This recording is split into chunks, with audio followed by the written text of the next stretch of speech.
motivated you to choose an HBCU over other institutions?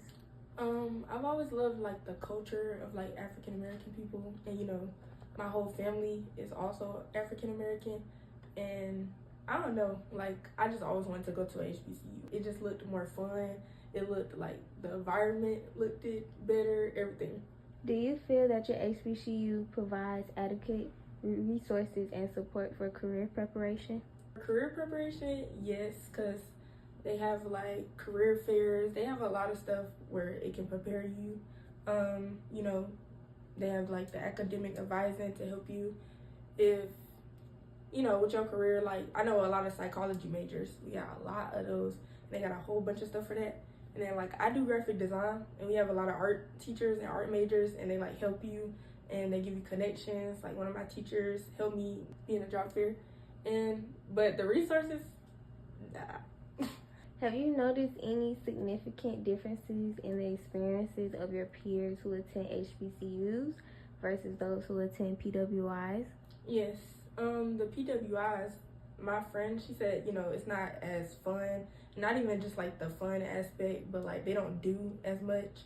They're more like, I will say they're more like structured. I think they're more structured, and like HBCUs sometimes they kind of like try to run over you a little bit. You got to do like a lot more to like be took serious, and like that's kind of sad when it's built for us, but like yeah. Okay, thank you. You're welcome. Greetings, my name is Ryan Atwater Jr. I'm a senior business administration scholar with the concentration in finance, and I also serve as the 25th Mr. North Carolina Central University. What motivated you to choose an HBCU over other institutions? So being that I'm from Durham, and especially since I attended J.D. Clement Early College, I've been on Central's campus for about 5 to 6 years now. And my time on Central's campus, being in high school, it just acclimated me to that HBCU lifestyle. I felt like family. Although I was in high school, I essentially felt like I was attending Central. Getting to know all the professors, the faculty and staff, being able to go in the old student center to the new student center, it made me really feel like I was home. So it just made the decision easy. How has the culture and environment of your HBCU impacted your academic and social experiences? Like I said in the previous question, just being at an HBCU, everything feels like a family. Like especially on homecoming, I'm telling people all the time, like you don't have to go to Central, but you can still go to the tailgates, and whoever you meet will essentially be your uncle, your aunt, uncle. Like they'll take you in, they'll feed you, they'll have a conversation with you. So Central as a whole has felt like family. When you meet faculty and staff, they'll take you in, they'll become your mentor, and they'll teach you everything you want to know. And so it's helped me academically as I can really come to anybody, especially my professors if I need help. And it's helped me socially because it allowed me to grow as a person. It allowed me to be able to speak better, interact better with people who I might not have been able to interact with at the start.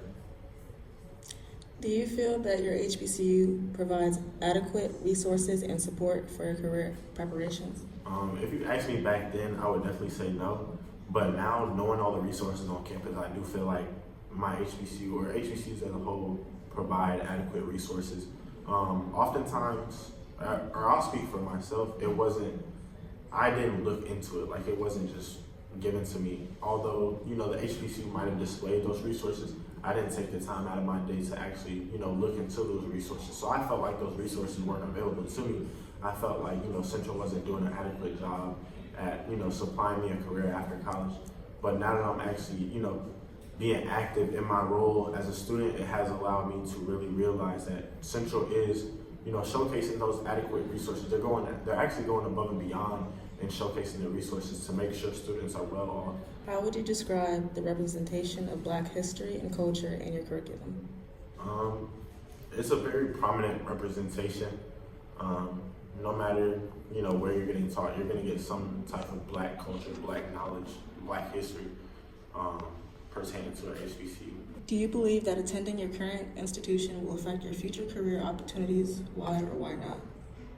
I believe it'll affect my future career opportunities just because Central has helped me so much. Since I am a finance concentration, I want to go into investment banking.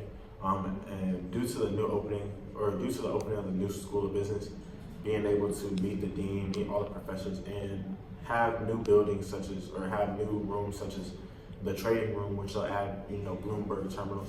All those are essential for my major. It allows me to grow in my aspects, and then also like talking to the career and professional development in the School of Business as they have their own one. It allowed me to, update my resume and get those internship opportunities. What do you think are some misconceptions about HBCUs and PWIs that you would like to address? I wouldn't really say it's many. I don't think there are any misconceptions that I've peeped.